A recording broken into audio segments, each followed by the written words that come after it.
cái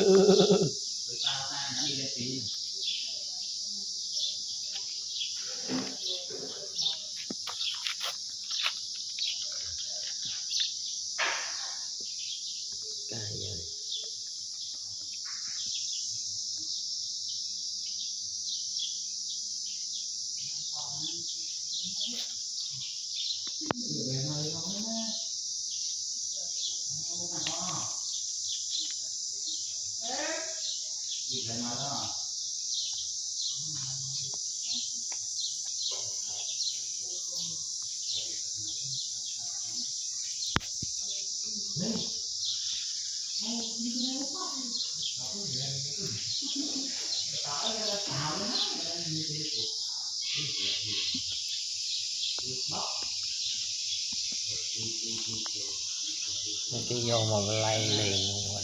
Ây da.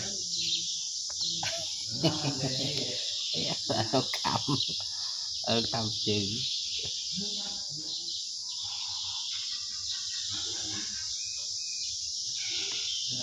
dạ đây lấy vô lì ê quả này